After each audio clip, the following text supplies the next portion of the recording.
Hello and welcome to SPMIS Academy. Today we'll analyze important newspaper articles of 6th June 2024. Please note you can download the PDF version of today's newspaper analysis by clicking the link given in the comment section. This is the list of the topics that we will be covering from today's newspaper. The first article is about special category status. This topic is important from our syllabus GS paper 2 Indian polity point of view, also important from our syllabus GS paper 3 Indian economy point of view. इस article को पूरा detail में समझते हैं जिससे कई सारे topics एक साथ कवर हो जाएंगे। तो स्पेशल कैटेगरी स्टेटस का कॉन्सेप्ट समझने से पहले हम लोग थोड़ा फाइनेंस कमीशन के बारे में समझ लेते हैं। देखिए, फाइनेंस कमीशन एक कॉन्स्टिट्यूशनल बॉडी है which is created every 5th year as per article 280 of the constitution. इसको हर 5 साल पे प्रेसिडेंट ऑफ इंडिया कॉन्स्टिट्यूट करते हैं। इसके एक चेयरमैन होते हैं और नॉर्मली 4 मेंबर्स होते हैं। और फाइनेंस कमीशन का काम होता है to give tax devolution formula. तो ये क्या बात है, थोड़ा समझिए। देखिए, भारत सरकार जो भी टैक्स कलेक्ट करती है उसमें से अगर सेस और सरचार्ज को छोड़ दिया जाए तो बाकी जो टैक्स का पैसा है वो सरकार सेंट्रल गवर्नमेंट शेयर करती है विद द स्टेट्स। स्टेट की सरकारों के साथ उनको शेयर करना होता है। कितना परसेंट उनको स्टेट्स के साथ शेयर करना है वो टैक्स डिवोल्यूशन का या टैक्स शेयरिंग का फॉर्मूला देने का काम होता है फाइनेंस कमीशन का, जो 5 साल में एक बार प्रेसिडेंट कॉन्स्टिट्यूट करते हैं। एक बार फाइनेंस कमीशन ने रिकमेंडेशन दे दिया तो मोर और लेस 5 साल तक फिर वही चलता है। ऑफ कोर्स फाइनेंस कमीशन का जो रिकमेंडेशन है वो सरकार के ऊपर बाइंडिंग नहीं है। अगर सरकार को सही लगता है तो वो उसको मानेगी, नहीं तो नहीं मानेगी। तो फाइनेंस कमीशन का पहला काम होता है कि सेंटर का जो भी टैक्स है कलेक्शन वो कितना डिवॉल्व किया जाए टू द स्टेट्स, उसका फॉर्मूला दे, जिसको हम लोग कहते हैं वर्टिकल डिस्ट्रीब्यूशन फॉर्मूला। उसके साथ ही साथ फाइनेंस कमीशन का ये भी काम है कि वो बताए कि वो पैसा स्टेट्स के बीच में कैसे डिस्ट्रीब्यूट होगा, और उसको कहा जाता है हॉरिजॉन्टल डिवीजन फॉर्मूला। स्टेट्स के बीच में डिस्ट्रीब्यूशन के लिए जो फॉर्मूला है हॉरिजॉन्टल डिस्ट्रीब्यूशन फॉर्मूला। अब पिछले कुछ जो फाइनेंस कमीशंस हुए हैं 11th 12th 13th 14th 15th finance commissions ने क्या दिए हैं वर्टिकल टैक्स डिस्ट्रीब्यूशन फॉर्मूला, वो जरा देखते हैं। तो 11th 12th 13th अगर आप देखो तो उनका जो सजेशन था समवेयर क्लोज टू 30% के आसपास, 29.5 फिर 30.5 फिर 32%। 32% का मतलब है कि जितना भी भारत सरकार टैक्स कलेक्ट कर रही है उसका 32% स्टेट्स को जाना चाहिए वर्टिकल टैक्स डिस्ट्रीब्यूशन के तौर पे, और फिर स्टेट्स के बीच में वो एक पर्टिकुलर फॉर्मूले की तरह बांटा जाएगा। लेकिन आप देखोगे कि 13th फाइनेंस कमीशन के बाद 14th फाइनेंस कमीशन ने, जो 2015 से लेकर के 2020 तक के लिए बनाई गई थी, उसने एक क्वांटम जंप सजेस्ट किया 32% से सीधा सीधा 42%, 32 से 42%। और भारत सरकार ने इस क्वांटम जंप को एक्सेप्ट भी किया कि ठीक है, हम अपने टैक्स कलेक्शन का 42% तक का जो फंड है वो स्टेट्स को डिवॉल्व करेंगे, डिस्ट्रीब्यूट करेंगे। तो this quantum jump was followed by the government of India. Again, 15th Finance Commission, which is applicable till 2026, उसने 41% recommend किया है। यहाँ पे स्टार इसलिए लगा है क्योंकि 15th फाइनेंस कमीशन जब तक बनाई गई तब तक Jammu and Kashmir became a union territory. तो ये स्टार लगा करके इसलिए बोला गया है कि बाकी सारे स्टेट्स को 41% मिलेगा, जम्मू कश्मीर जो कि एक यूनियन टेरिटरी है बट उसको अलग से 1% दिया जाएगा। तो पहले की तरह ही 42% मेंटेन किया गया है। बट जब 14th फाइनेंस कमीशन ने रिकमेंडेशन दिया था 2015 में, तो उस टाइम में Jammu Kashmir was a state, तो टोटल मिलाकर के हो गया 42%। अब Jammu Kashmir is a union territory. तो this star reflects effective share that does not change due to change in Jammu Kashmir status. अगर जम्मू कश्मीर स्टेटस के चेंज को अवॉइड किया जाए तो ओवरऑल 42% ही रहता है। बाकी सारे स्टेट्स और जम्मू कश्मीर को मिला लिया जाए तो 15th फाइनेंस कमीशन ने भी 42% ही बोला है। For other states 41 plus Jammu and Kashmir 1। चलिए, वो बात तो आप समझ गए, लेकिन हम फिर से ध्यान देते हैं यहाँ पे कि 14th फाइनेंस कमीशन 2015 से लेकर के 20 तक के लिए बनाई गई थी। इसने एक क्वांटम जंप सजेस्ट किया और भारत सरकार ने इसको एक्सेप्ट भी किया। ये जो एक्सेप्टेंस हुआ भारत सरकार की तरफ से इतना बड़ा क्वांटम जंप का for vertical tax devolution, this was done in order to follow the principles of fiscal federalism. क्या होता है फिस्कल फेडरलिज्म? फिस्कल फेडरलिज्म मतलब स्टेट्स को उनके फाइनेंशियल मैटर से संबंधित पूरी की पूरी फ्रीडम दी जाए अपने फैसले लेने के लिए।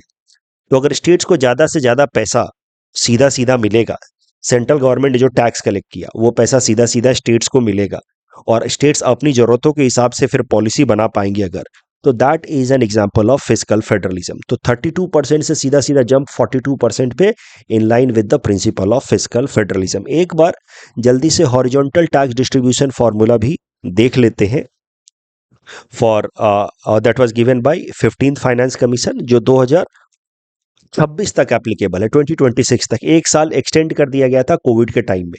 नॉर्मली 5-5 साल के लिए रहता है, बट इस बार 6 साल के लिए है। कोविड के टाइम में 1 साल एक्सटेंशन था।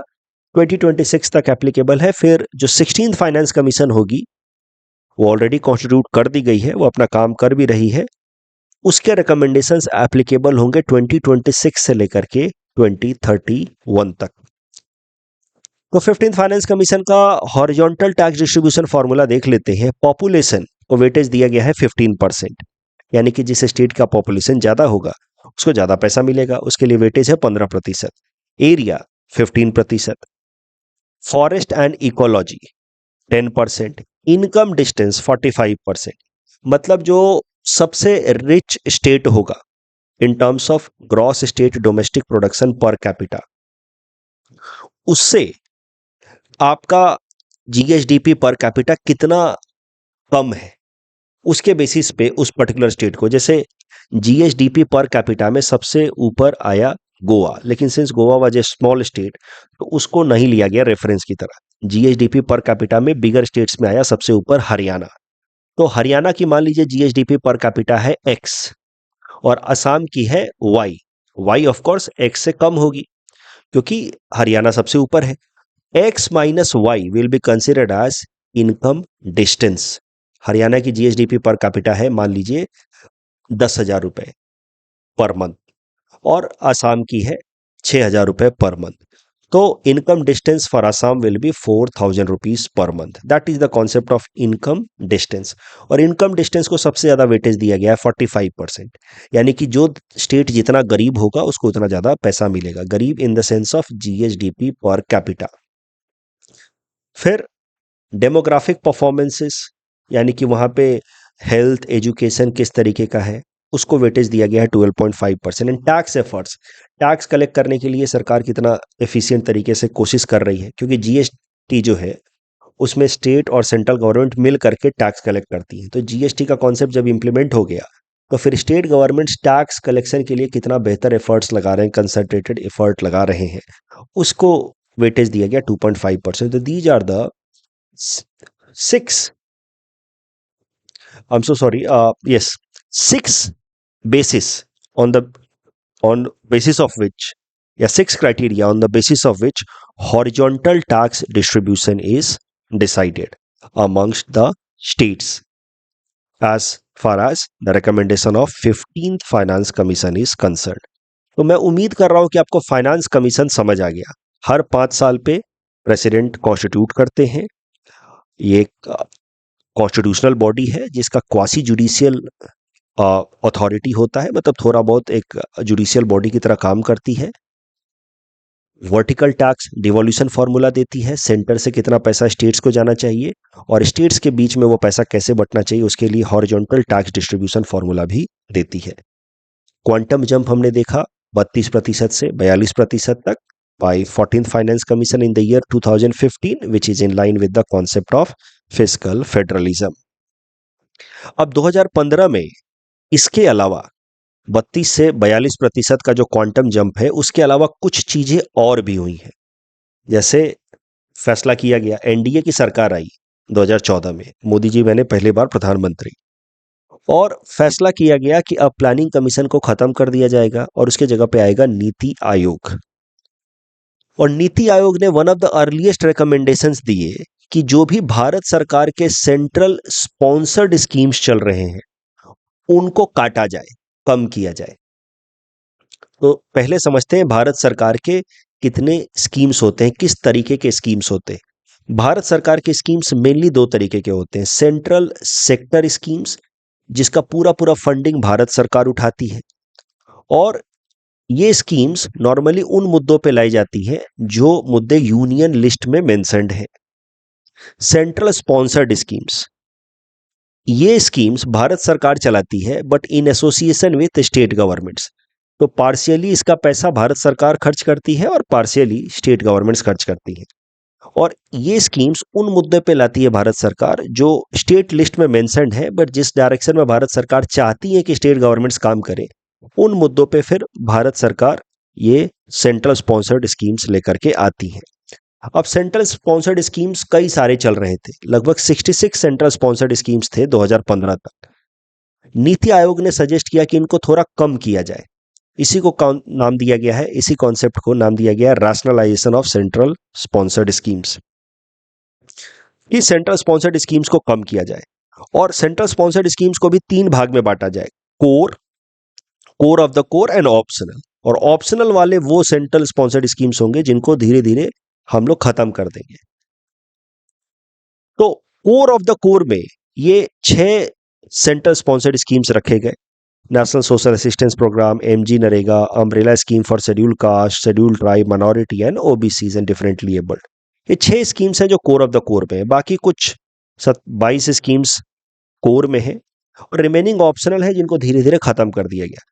तो मुख्य अंतर सेंट्रल स्पॉन्सर्ड स्कीम और सेंट्रल सेक्टर स्कीम में क्या है? सेंट्रल सेक्टर स्कीम का पूरा पूरा फंडिंग कौन उठाता है? भारत सरकार।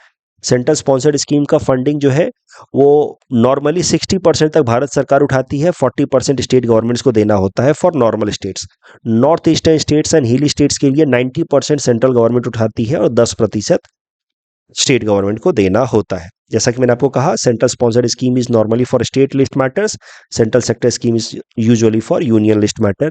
सेंट्रल सेक्टर स्कीम्स को इंप्लीमेंट करने वाली सेंट्रल गवर्नमेंट की एजेंसीज होती हैं। सेंट्रल सेक्टर स्कीम्स के लिए सेंट्रल गवर्नमेंट की एजेंसी, सेंट्रल स्पॉन्सर्ड स्कीम्स के लिए स्टेट गवर्नमेंट की एजेंसीज होती हैं। अब ये 2 चीजें मैं आपको एक साथ क्यों पढ़ा रहा हूं? क्योंकि दोनों चीजें आपस में इंटरलिंक्ड हैं। एक तरफ भारत सरकार ने कई सारे सेंट्रल स्पॉन्सर्ड स्कीम्स को कट डाउन किए, rationalisation of central sponsored schemes. आप देखिए कितने सारे स्कीम्स चल रहे थे, उनको कट डाउन किए। और दूसरे तरफ स्टेट गवर्नमेंट्स का फंड बढ़ा दिया टैक्स डिस्ट्रीब्यूशन के जरिए। ये दोनों चीजें आपस में इंटरलिंक्ड हैं कि अब भारत सरकार स्टेट गवर्नमेंट्स को नहीं बोलेगी कि आप ये स्कीम अपने यहां इंप्लीमेंट करें, उसका 40% पैसा आपको देना होगा, 60% हम देंगे। ऐसा कुछ डायरेक्शन नहीं देगी सरकार। अब क्या होगा कि भारत सरकार ने ज्यादातर central government schemes cut down कर दिए और स्टेट गवर्नमेंट्स के हाथ में सीधा सीधा पैसा बढ़ा दिया। इसको कहा जाता है untied fund. Earlier central sponsored scheme के अंतर्गत जो पैसा आ रहा है that is a kind of tied fund, कि मैं ये स्कीम चला रहा हूं, भारत सरकार कह रही है, और तुमको ये 60% पैसा तभी मिलेगा जब तुम अपने तरफ से 40% पैसा मिलाओगे और अपने स्टेट में ये स्कीम चलाओगे। तो सेंट्रल स्पॉन्सर्ड स्कीम में अगर भारत सरकार से आपको उस स्कीम के अंतर्गत पैसा चाहिए एज ए स्टेट गवर्नमेंट, तो आपको अपने तरफ से भी पैसा मिलाना होगा 40%, और स्कीम वही चलेगी और वैसे ही चलेगी जैसा आपको भारत सरकार ने कहा है। बट एक प्रॉब्लम देखी जा रही थी कि अलग अलग स्टेट्स की अलग अलग जरूरतें हैं। जैसे गुजरात के अंदर पूरी तरीके से इलेक्ट्रिफिकेशन हो रखा है, बट फिर भी वहां पे भारत सरकार स्कीम चलवा रही है ग्रामीण विद्युतीकरण योजना। केरला के अंदर स्कूल लेवल पे एलिमेंट्री एजुकेशन में पूरी तरीके से इनरोलमेंट हो रखा है, बट फिर भी भारत सरकार वहां पे समग्र शिक्षा अभियान चलवा रही है क्योंकि सेंट्रल स्पॉन्सर्ड स्कीम है। तो इसी को कहा जाता है वन साइज फिट ऑल या स्ट्रेट जैकेटेड फॉर्मूला, जहां पे भारत सरकार ने पॉलिसी बनाई, स्कीम बनाई और सबको बोला कि इंप्लीमेंट करो under central sponsored scheme. Sector तो बात ही अलग है, सेंट्रल सेक्टर स्कीम तो पूरा पूरा भारत सरकार चला रही है, अपने पैसों से चला रही है, उसमें तो कोई टेंशन ही नहीं है। तो सेंट्रल स्पॉन्सर्ड स्कीम में भारत सरकार चला रही है स्कीम, लेकिन स्टेट्स को मजबूरी में भारत सरकार के साथ अलाइन होकर के ऐसे स्कीम्स चलाने पड़ रहे हैं जिनकी वाकई तौर पे उन स्टेट्स के अंदर जरूरत नहीं है। This is known as top down approach, straight jacketed formula या one size fit all, which was proving to be ineffective and leading to wastage of resources. और इसी कारण से नीति आयोग ने सजेस्ट किया कि सेंट्रल गवर्नमेंट के स्कीम्स खासकर सेंट्रल स्पॉन्सर्ड स्कीम्स घटाए जाए और महत्वपूर्ण वाले रखे जाए। इसके लिए रैशनलाइज कर दिया उसने, कैटेगरी बांट दी कि ये core and core of the core important है, बाकी ऑप्शनल है, इनको धीरे धीरे काटा जाए। और एक तरफ नीति आयोग ने सजेस्ट किया कि सेंट्रल गवर्नमेंट के स्कीम्स घटाए जाए और दूसरी तरफ 14th फाइनेंस कमीशन ने कहा कि स्टेट्स के हाथ में सीधा सीधा ज्यादा से ज्यादा पैसा दिया जाए, ताकि स्टेट्स के हाथ में जब अनटाइड फंड आएगा तो वो अपने हिसाब से अपनी स्टेट की जरूरतों के हिसाब से पॉलिसीज बनाएंगे, जिससे स्टेट की जो बेसिक ग्राउंड नीड्स है वो पूरी होंगी। इसी को कहा जा सकता है bottom up approach. Every state will make policies as per their requirement, and these two together are good example of fiscal federalism, giving more autonomy to the states in fiscal matter, directly giving untied fund in their hands so that they could implement policies as per the requirement of the state. तो planning commission को हटा करके नीति आयोग का लाना, 14th finance commission का 32% से 42% vertical tax devolution को बढ़ाना और नीति आयोग के कहने पे भारत सरकार का rationalisation of central government schemes यानी कि cut down of central government schemes, ये तीनों आइडियाज आपस में इंटरलिंक्ड हैं। इनकी मदद से फिस्कल फेडरलिज्म के कॉन्सेप्ट को प्रमोट करने की कोशिश की जा रही है सिंस 2015।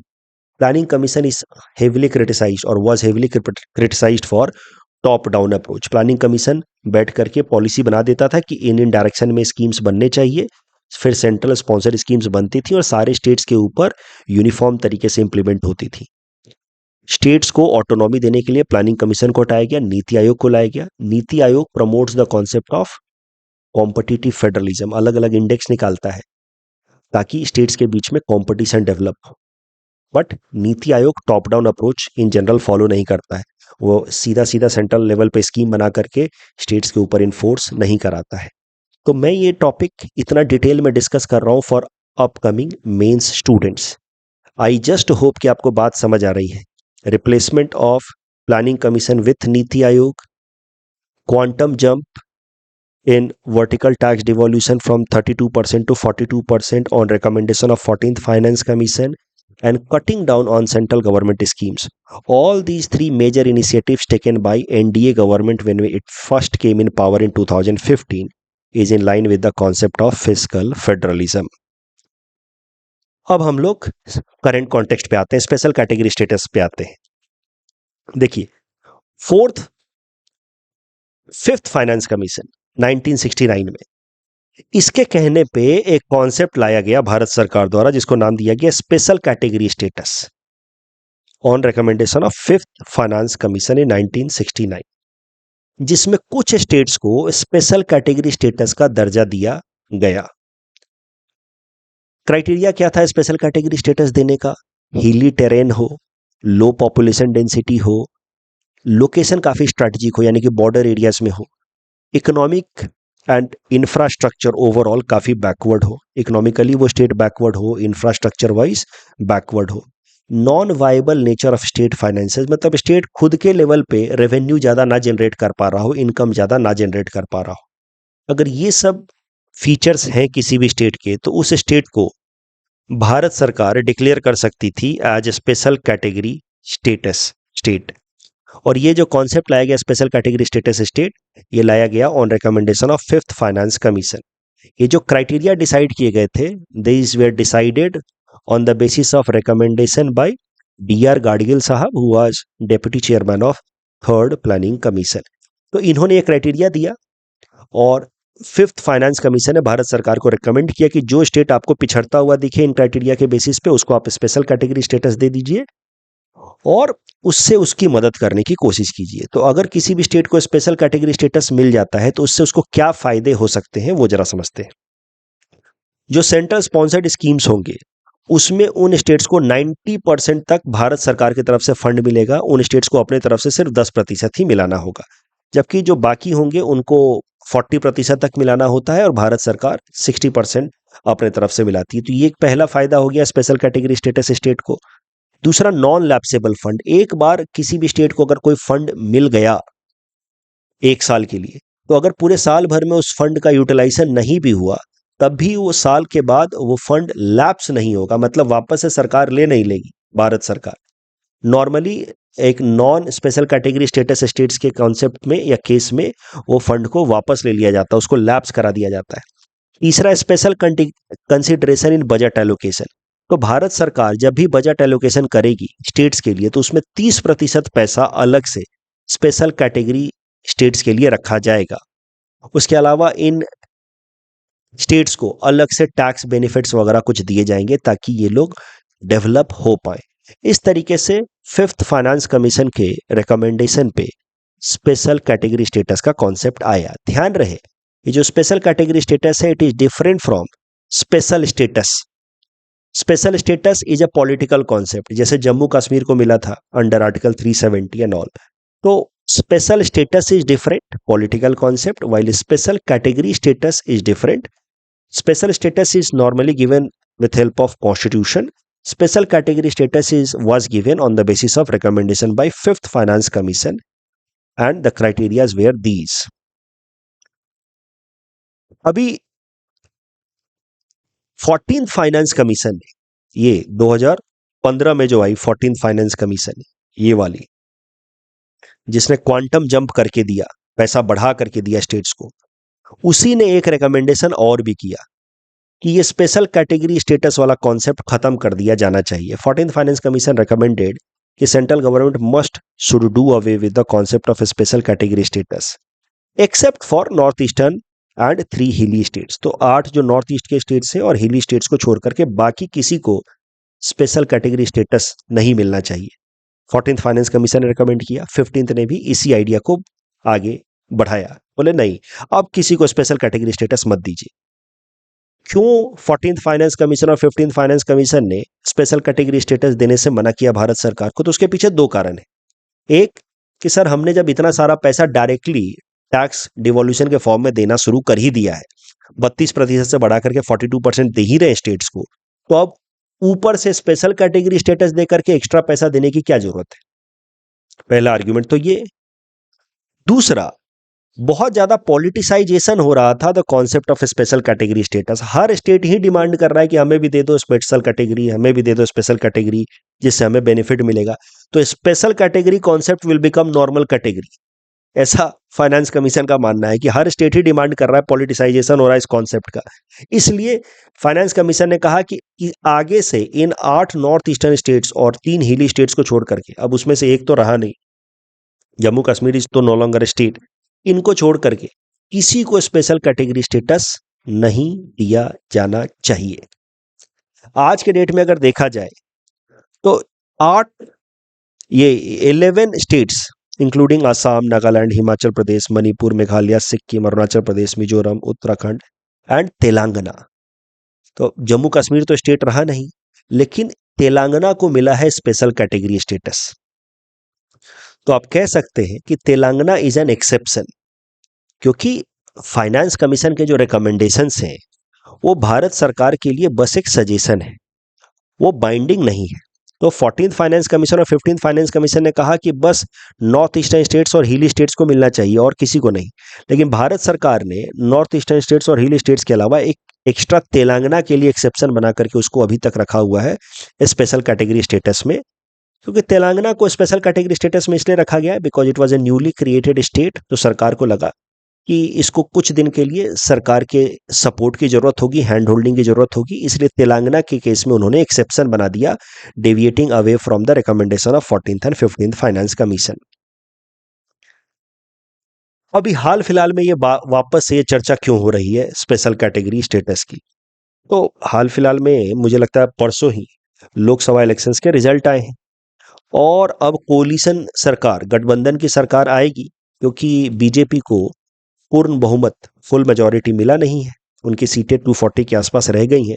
तो now these 2 people, Chandrababu Naidu from Andhra Pradesh and Nitish Kumar ji from Bihar, these 2 people are going to be the king makers after this Lok Sabha pole result. और अब ये दोनों ही डिमांड करेंगे कि हमारे स्टेट्स को स्पेशल कैटेगरी स्टेटस दिया जाए। तो अब जो कोलिशन पॉलिटिक्स के कंपल्सन्स होते हैं, जहां पे अलग अलग पार्टियों को मनाना पड़ता है और उनके लिए कुछ कंसेशनल डिसीजंस लिए जाने होते हैं, वो चीजें वापस से अब इंडियन पॉलिटी में देखने को मिल सकता है, क्योंकि अब ये दोनों ही डिमांड करेंगे। You see, Telugu Desam Party president N Chandrababu Naidu with 16 seats and Bihar से नीतीश कुमार जी जेडीयू, इनके भी 13-14 ऐसे सीटें हैं। नाउ इट इज एक्सपेक्टेड कि both of them will demand special category status for their states and BJP has very few options in its negotiations with Naidu and Nitish Kumar, क्योंकि इनका सहयोग चाहिए सरकार बनाने के लिए। सो कंपल्सन ऑफ कोलिशन पॉलिटिक्स, चूंकि थोड़ा सा कॉम्प्लेक्स इशू हो गया था, बहुत सारी बातें हमने डिस्कस की, इसलिए इसका मैंने एक समराइज रिवीजन यहां दे रखा है। फाइनेंस कमीशन के बारे में हमने पहले देखा, तो फाइनेंस कमीशन का मेन काम होता है वर्टिकल टैक्स डिवोल्यूशन फॉर्मूला देना एंड हॉरिजॉन्टल डिस्ट्रीब्यूशन फॉर्मूला देना। Finance commission fifth finance commission था यहाँ पे। फिफ्थ फाइनेंस कमीशन ने कॉन्सेप्ट दिया स्पेशल कैटेगरी स्टेटस का, और 14th फाइनेंस कमीशन ने कहा कि अब से किसी को भी स्पेशल कैटेगरी स्टेटस नहीं मिलना चाहिए except north eastern states and hilly states. यहाँ पे फिफ्थ कर लेंगे। तो क्यों 14th फाइनेंस कमीशन ने कहा कि अब किसी को स्पेशल कैटेगरी स्टेटस नहीं मिलना चाहिए? क्योंकि ऑलरेडी वर्टिकल टैक्स डिवोल्यूशन काफी बढ़ा दिया गया है, 32 से 42% कर दिया गया है, और अब स्पेशल कैटेगरी स्टेटस कॉन्सेप्ट का हो रहा है पॉलिटिसाइजेशन। उसके अलावा 14th फाइनेंस कमीशन के बारे में हमने देखा अलग से, it increased vertical tax devolution from 32% to 42%। साथ ही साथ उसी वक्त भारत सरकार ने क्या किया, rationalisation of central sponsored scheme, काफी सारे घटा दिए और उनको डिस्ट्रीब्यूट कर दिया into 3 categories, core of the core and optional. इस दोनों चीजों से इंपैक्ट क्या हुआ? इन दोनों फैसलों से more money will now directly go into the hands of the state and now states can bring schemes as per their requirement, which is in line with the concept of fiscal federalism. UPSC ने पिछले साल prelims में इस topic के basis पे ये question पूछा था। Please attempt this question and submit the answer in the comment section. और साल 2018 में वैसे तो 3-4 बार यूपीएससी ने प्रश्न पूछे हैं फाइनेंस कमीशन के ऊपर। 2018 का यह प्रश्न था, टर्म्स ऑफ रेफरेंस का मतलब होता है कि फाइनेंस कमीशन को क्या क्या जिम्मेदारियां दी गई हैं। तो अब 16th finance commission for 2026 to 2031 के लिए कॉन्स्टिट्यूट कर दिया गया है। उसके टर्म्स ऑफ रेफरेंस मतलब उनको क्या क्या काम दिए हैं भारत सरकार ने, उस पे प्रश्न पूछा गया था। एक्चुअली में जब ये सवाल आया था 2018 में, तब तो सवाल था what do you know about the terms of reference of recently constituted finance commission. तो ये सवाल तो असल में था 15th फाइनेंस कमीशन के लिए, क्योंकि उस टाइम में रिसेंटली कॉन्स्टिट्यूटेड वही था। लेकिन अगर यही सवाल अब आ गया तो रिसेंटली कॉन्स्टिट्यूटेड से हमारा मतलब निकल करके आएगा 16th फाइनेंस कमीशन। तो इसलिए मैंने ये आंसर 16th फाइनेंस कमीशन के हिसाब से बना करके दिया है इन द हिंट्स। एक बार पढ़ लीजिए। बाकी ये जो fiscal federalism, vertical tax devolution, horizontal tax distribution के अलावा बेसिक पॉलिटी क्लासेस में आपने जरूर सीखा होगा कि फाइनेंस कमीशन का काम अंडर आर्टिकल 275 होता है to suggest grant in aid to the needy states and special grants for the tribal population of scheduled areas plus tribal population of Assam। ये आर्टिकल 275 में आपने जरूर पढ़ा होगा कि फाइनेंस कमीशन का काम टैक्स डिवोल्यूशन और डिस्ट्रीब्यूशन फॉर्मूला देने के अलावा ये भी होता है कि वो ग्रांट्स कितना जाएगा सेंटर से स्टेट्स की तरफ वो सजेस्ट करे अंडर आर्टिकल 275। और ग्रांट्स दो तरीके के होते हैं, एक होता है grant in aid given to the needy states और दूसरा होता है special grant given for tribal welfare, tribal population of schedule 5 areas plus tribal population of Assam. This you must have studied in basic polity classes. Next topic is about preventive detention laws in India. This topic is important from our syllabus GS paper 2 Indian polity point of view and GS paper 3 internal security point of view. हुआ क्या है हाल फिलहाल में कि दो लोग, Amritpal Singh who is chief of Waris Punjab De, एक separatist group माना जाता है, अमृतपाल सिंह जो असम के एक जेल में बंद है, और इंजीनियर राशिद, ये दोनों लोग जेल से ही इलेक्शन कॉन्टेस्ट किया, लोकसभा इलेक्शन, और जीत गए। Amritpal Singh is lodged in a jail of Assam and he has been booked under National Security Act, which is a preventive detention law. जबकि engineer Rashid is in he is from Jammu Kashmir and has won Baramulla constituency से. He has been booked under Unlawful Activities Prevention Act, UAPA Act, which is a terror related law, and he has been booked for terror funding cases. तो अमृतपाल सिंह को preventive detention पे arrest किया गया है कि अभी तक इसने कुछ खास क्राइम किया नहीं लेकिन आगे कर सकता है, और इसके ऊपर टेरर चार्जेस लगे हैं under UAPA, unlawful activities prevention act. तो जल्दी से एक बार जरा सा अमृतपाल सिंह के केस को आगे ले जाते हुए प्रिवेंटिव डिटेंशन के क्या नियम है भारत के अंदर वो जरा देख लेते हैं. डिटेंशन मतलब क्या होता है? अरेस्ट करना. और किसी को अरेस्ट दो कारणों से किया जाता है. प्यूनिटिव, अगर उसने कुछ क्राइम किया है तो उस क्राइम के लिए उसको सजा देने के लिए प्यूनिटिव डिटेंशन किया जाता है कि आपने कुछ क्राइम किया है, now you have been proven guilty, तो अब आपको सजा देने के लिए आपको प्यूनिटिव यानी कि पनिशमेंट देने के लिए प्यूनिटिव डिटेंशन दिया जाता है. 5 साल की जेल, 10 साल की जेल एंड सो ऑन. दूसरा होता है प्रिवेंटिव डिटेंशन, जहां अभी तक आपने कोई क्राइम किया नहीं है लेकिन अथॉरिटीज को लगता है कि आप कुछ क्राइम कर सकते हैं और उस क्राइम को करने से आपको प्रिवेंट करने के लिए पहले ही आपको डिटेन कर लिया जाए, तो उस तरह के डिटेंशन को कहा जाता है preventive detention. Detained in advance to prevent any sort of crime और इलीगल एक्टिविटी. अब भारत के संविधान को अगर आप देखोगे तो article 22 which is part of part 3 fundamental rights, वो हमें राइट्स देता है अगेंस्ट डिटेंशन. डिटेंशन के केसेस में हमारे पास क्या क्या अधिकार हैं, अगर हम अरेस्ट हो रहे हैं तो उस केस में हमारे पास क्या क्या अधिकार हैं, उन अधिकारों की बात करता है आर्टिकल 22. और आर्टिकल 22 सब क्लॉज 4 क्या कहता है कि no law providing for preventive detention shall authorise the detention of a person for a longer period than 3 months unless an advisory board reports sufficient cause for extension, या फिर such a person is detained in accordance with provision of any law made by the parliament. सरल भाषा में कहें तो article 22 provides us protection in the case of detention. It tells us what are our rights in the case of detention. अगर हम arrest हो रहे हैं, डिटेन हो रहे हैं, तो उस केस में हमारे पास क्या क्या अधिकार हैं.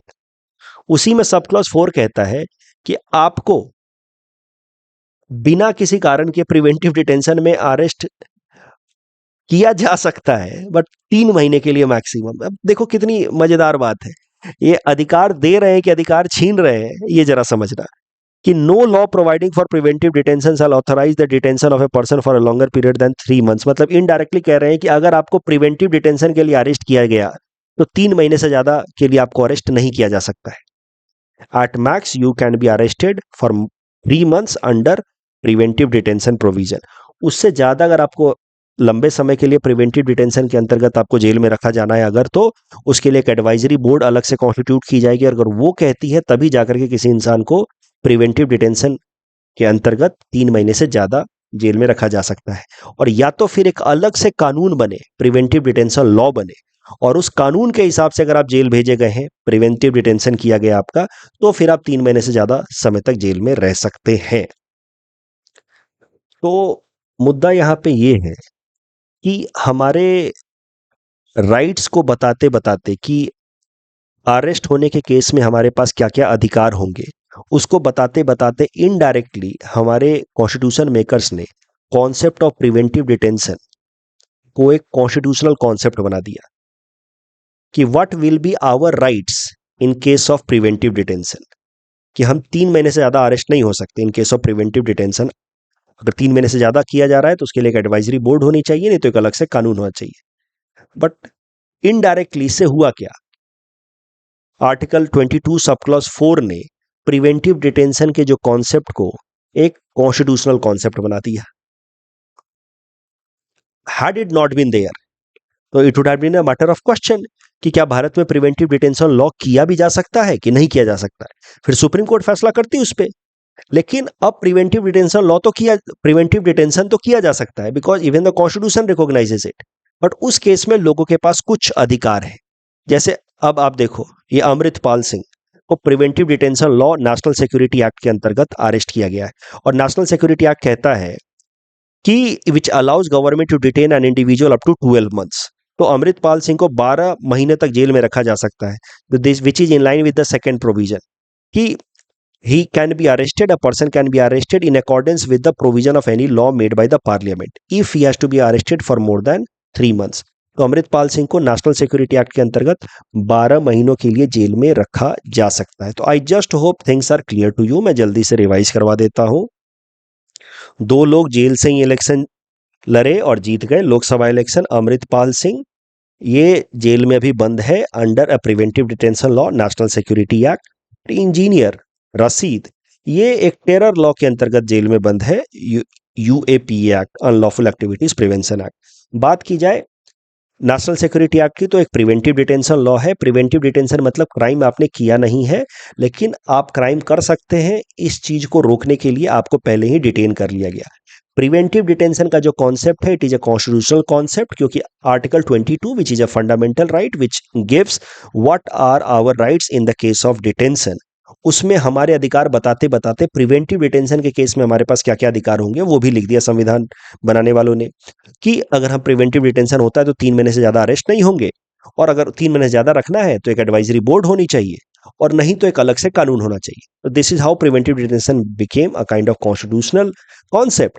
भारत में कई सारे प्रिवेंटिव डिटेंशन लॉ बने, 1950 में बना preventive detention act and all, जो अभी भी एप्लीकेबल है उनके नाम मैंने यहाँ बोल्ड में दिए हुए हैं।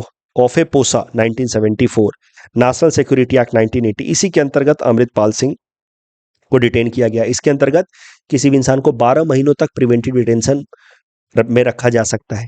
Prevention of illicit traffic in narcotic drugs and psychotropic substance 1988।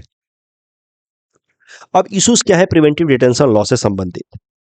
इसको एंटी डेमोक्रेटिक माना जाता है। किसी इंसान ने अगर कोई क्राइम किया भी नहीं है, आप फिर भी उसको अरेस्ट कर रहे हैं, तो it is denial of democratic rights. और भारत के अंदर एक विचित्र सी बात हो गई, बिजार सी बात हो गई, कि संविधान ने ही कॉन्सेप्ट ऑफ प्रिवेंटिव डिटेंशन को इनडायरेक्टली आइडेंटिफाई कर लिया। Preventive detention has become integral part of the constitution itself. There is a lot of scope for misuse. कई सारे लोगों को अथॉरिटीज, मान लीजिए कोई इंसान जेन्युइन तरीके से प्रोटेस्ट कर रहा है सरकार के अगेंस्ट, उसको उठा करके प्रिवेंटिव डिटेंशन लॉ में जेल में डाल दो। इस तरह के कई सारे मिसयूज के केसेस सामने निकल करके आते हैं। उसके अलावा प्रिवेंटिव डिटेंशन लॉ के मिसयूज के कारण इंटरनेशनल लेवल पे भी काफी सारी क्रिटिसिज्म झेलने को पड़ता है भारत के लिए, क्योंकि कुछ ही दिनों पहले मैंने आपको बताया था international bill of human rights, जिसके 3 कंपोनेंट्स मैंने बताए थे, United Nation declaration of human rights, international covenant on civil and political rights and economic and social rights. तो international covenant on civil and political rights में एक अधिकार है that one should not be detained without any reason unless you have committed a crime. और preventive detention law is detention without committing a crime. There is a possibility of committing crime but you have not committed crime so फार।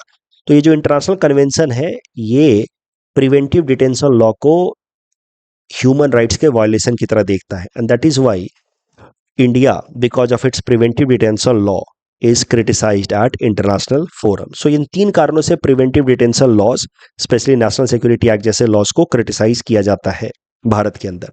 लेकिन कुछ लोग support भी करते हैं इस तरह के प्रिवेंटिव डिटेंशन लॉ का, क्योंकि उनका कहना है कि कोई भी राइट, किसी भी तरीके का अधिकार एब्सोल्यूट तरीके से अवेलेबल नहीं हो सकता। It must be limited by reasonable restriction. आपने देखा है article 19(1) is bounded by article 19(2) reasonable restriction. तो similarly any rights need to have certain limitations in order to ensure security of the state and maintain public order। उसके अलावा unfair illegal detention के against protection के लिए writ petition तो हम डाल ही सकते हैं, हैबियस कॉर्पस का, सुप्रीम कोर्ट के अंदर आर्टिकल 32 के अंतर्गत और हाई कोर्ट में आर्टिकल 226 के अंतर्गत। अगर हमें इलीगल तरीके से डिटेन किया जाता है, प्रिवेंटिव डिटेंशन लॉ भी इलीगल तरीके से लगाया जाता है, तो we have a protection in form of habeas corpus. Plus Bharat के टेरिटोरियल इंटीग्रिटी को बनाए रखने के लिए it is important to have such laws. नहीं तो अमृतपाल सिंह जैसे लोग बाहर घूमेंगे और खालिस्तानी एजेंडा को और ज्यादा प्रमोट करेंगे। तो to maintain territorial integrity such kind of laws are needed. This is what is given in form of argument by those who support the concept of preventive detention law. अब अगर बात की जाए इंजीनियर रशीद की, तो ये बंद है under UAPA act, which is not a preventive detention law, it is a law in order to curb terrorism. Originally ये कानून लाया गया था 1967 में। टाइम टू टाइम इसमें कई सारे अमेंडमेंट्स किए गए। मेजर अमेंडमेंट आया साल 2004 में, जब यूएपीए एक्ट के अंतर्गत terrorism as an activity, unlawful activity, अलग तरीके से, स्पेशल तरीके से मेंशन कर दिया गया कि टेररिस्ट एक्टिविटीज के लिए unlawful activities prevention act will be applied in order to prosecute the terrorists. So terrorism was specially mentioned under UAPA Act as a result of amendment in 2004. और इसके साथ ही आप कह सकते हैं कि UAPA Act became the main law in India to deal with terrorism since 2004. UAPA का भी अगेन वही क्रिटिसिज्म है प्रिवेंटिव डिटेंशन लॉ जैसा ही। उसके कुछ फायदे हैं तो कुछ नुकसान भी हैं। सबसे बड़ा फायदा यह है कि it helps in maintaining sovereignty, integrity of India, maintaining law and order, terrorism को कर्ब करने में काम आता है। इसके लिए एक स्पेशल एजेंसी भी है जो फास्ट ट्रैक तरीके से टेरर रिलेटेड केसेस में प्रोसिक्यूशन कराती है, रिपोर्ट तैयार करती है, एफआईआर दर्ज करती है। उस एजेंसी का नाम है एनआईए, नेशनल इन्वेस्टिगेशन एजेंसी, जो यूएपीए को इन्फोर्स कराने के लिए मेन अथॉरिटी है। बाकी जो नॉर्मल कानून है उसके लिए तो पुलिस वगैरह है, लेकिन टेरर रिलेटेड जो कानून है यूएपीए, उसको इन्फोर्स कराने के लिए, उसमें एफआईआर दर्ज करने के लिए there is a special agency, national investigation agency, और उसके लिए स्पेशल कोर्ट्स भी बनाए गए हैं to conduct trials under UAPA. तो ये सब चीजें जो है, इससे टेरर रिलेटेड केसेस में स्विफ्ट तरीके से फैसले होते हैं, जिससे टेरर या टेरर रिलेटेड एक्टिविटीज को कर्ब करने में मदद मिलती है। बट यूएपीए का भी मोर और लेस सेम क्रिटिसिज्म है कि इसका बहुत सारा मिसयूज होता है, इसके अंदर वेगनेस है, terrorism has not been clearly defined, plus UAPA is sometimes used as tools by authorities to suppress genuine dissenting voice या protesting voice. Reversal of legal jurisprudence, normally कैसा रहता है कि one has to be considered as innocent until proven guilty. तो अगर मेरे ऊपर कोई केस दर्ज कर रहे हैं पुलिस वाले, तो पुलिस वालों की जिम्मेदारी ये साबित करना कि मैंने वो क्राइम किया है। That is a normal jurisprudence कि I am innocent until I am proven guilty. But UAPA act में उल्टा कर दिया गया jurisprudence को। If UAPA Act is applied against you and an FIR has been registered under UAPA Act against you, then now you will be considered guilty and you will have to prove you have not committed a crime. So reversal of legal jurisprudence is seen, for which reason UAPA is criticized. And disproportionately high punishment भी देखने को मिलता है under UAPA laws. That is why sometimes UAPA is criticised as draconian law, unethical law. एक NGO है, public people union for civil liberty, PUCL, इसने एक report publish की जिसमें उन्होंने बताया कि सिर्फ 3% ही कन्विक्शन रेट होता है यूएपीए एक्ट के अंतर्गत। यानी कि अगर 100 लोगों के ऊपर केस रजिस्टर होता है तो सिर्फ 3 लोगों को ही सजा होती है। तो इससे वो ये साबित करना चाह रहे हैं कि ज्यादातर लोगों के ऊपर फॉल्स यूएपीए केस लगा दिया जाता है अथॉरिटीज द्वारा in order to suppress their voice. So this low conviction rate indicates at misuse of UAPA act. APSC prelims जो लास्ट ईयर हुआ था उसमें यह प्रश्न पूछा गया था with respect to preventive detention law. इस तरीके का मेंस में आपसे प्रश्न पूछा जा सकता है। Please attempt this question. First cosmonaut to spend 1,000 days in space. This topic is important from our syllabus GS paper 3 science and technology point of view. देखिए इंटरनेशनल स्पेस स्टेशन है क्या? इंटरनेशनल स्पेस स्टेशन आप कह सकते हैं एक तरीके का हैबिटेबल सैटेलाइट है। ऐसा सैटेलाइट जिसमें हमारे एस्ट्रोनॉट्स या कॉस्मोनॉट्स जा करके रह सकते हैं। ये अर्थ से लगभग 350 या 400 किलोमीटर की हाइट पे है, मतलब लोअर अर्थ ऑर्बिट में है और ये अर्थ के अराउंड रिवॉल्व करता रहता है। इसको दुनिया की 5 एजेंसीज, स्पेस एजेंसीज ने मिलकर के बनाया है। NASA of US, Roscosmos of Russia, JAXA of Japan, European space agency of European, Canadian space agency. हर वक्त इसमें कम से कम 5 या 6 एस्ट्रोनॉट्स रहते हैं जो यूनिवर्स को ऑब्जर्व करते रहते हैं और उन एस्ट्रोनॉट्स को टाइम टू टाइम रिप्लेस किया जाता है। तो अर्थ से स्पेस शटल भेजा जाता है।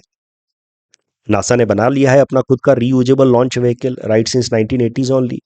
अर्थ से स्पेस शटल जाता है, नए एस्ट्रोनॉट्स को लेकर के जाता है और जो ऑलरेडी एग्जिस्टिंग एस्ट्रोनॉट्स हैं उनको वापस लेकर के अर्थ पे आ जाता है। ये जो इंटरनेशनल स्पेस स्टेशन बनाया गया, इसके सारे कंपोनेंट्स को एक एक करके पहुंचाया गया स्पेस में, उस ऑर्बिट में, और फिर एक एक करके उनको असेंबल किया गया। और ये इंटरनेशनल स्पेस स्टेशन थोड़ा हेवी है नॉर्मल सैटेलाइट्स की तुलना में। इस कारण से ये ऑर्बिट करते करते अर्थ के अराउंड थोड़ा सा अर्थ के अलोंग गिरने लगता है। मतलब while orbiting start coming towards the earth also, distance इसकी कम होने लगती है। तो हर कुछ कुछ दिनों पे इसको पुश करके अपने ऑर्बिट में इसको पहुंचाया जाता है। नॉर्मली कोई भी एस्ट्रोनॉट इसमें जाता है तो 6 महीने तक रहता, उससे ज़्यादा नहीं रहता। लंबे समय तक एस्ट्रोनॉट्स रहना पसंद नहीं करते। हाल फिलहाल में न्यूज़ ये निकल करके आई है कि रसिया के cosmonaut Oleg Kononenko has become first person to spend 1000 days in space. 5 बार वो गए हैं इस इंटरनेशनल स्पेस स्टेशन में over a period of about 16-17 years. और टोटल अगर देखा जाए तो उन्होंने 1000 दिन स्पेंड किया है स्पेस में, and that made him first person to spend 1000 days in space.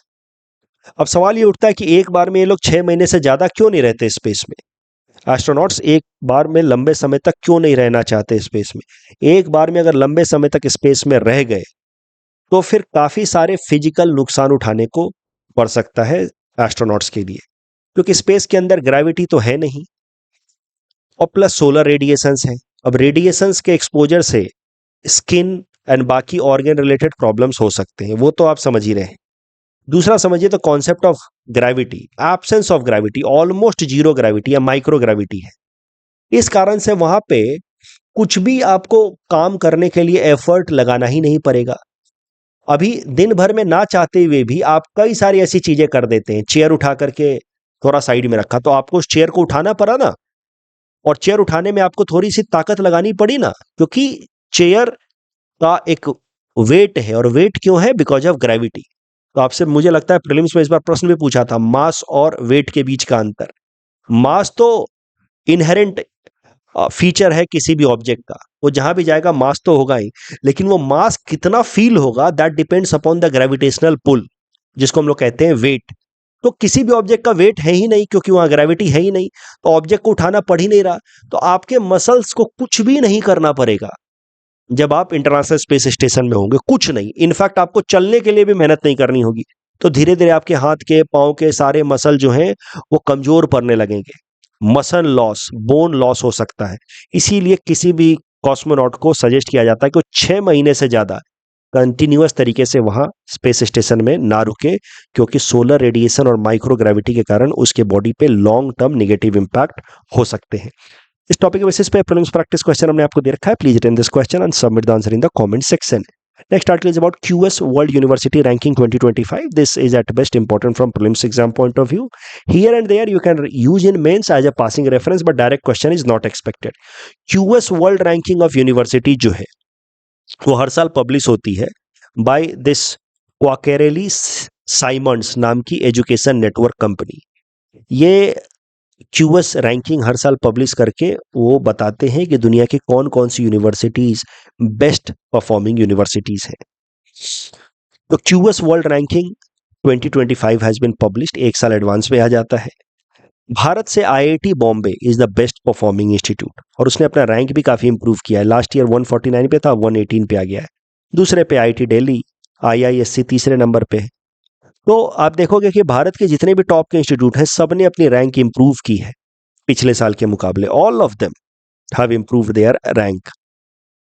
IIT Guwahati 344 number पे है वर्ल्ड में। MIT is the best institute in the world and it has been declared best institute for 13th time. तो एमआईटी दुनिया की सबसे बेहतरीन universities declare की गई है क्यूएस वर्ल्ड रैंकिंग द्वारा, और ये 13 बार से इस रैंक 1 पे बनी हुई है। Barren Island volcano in India is only active volcano, ये प्रश्न कल हमने दिया था, देखा था। दोनों स्टेटमेंट सही हैं। Right to property in India is a kind of legal या constitutional right available to any person. और मिशन कर्मयोगी से रिलेटेड पहला स्टेटमेंट तो सही है, लेकिन दूसरा गलत है। इसको अप्रेजल के लिए इस्तेमाल नहीं किया जाता है, ट्रेनिंग के लिए इस्तेमाल किया जाता है। That's all from our side for today. Thanks for watching.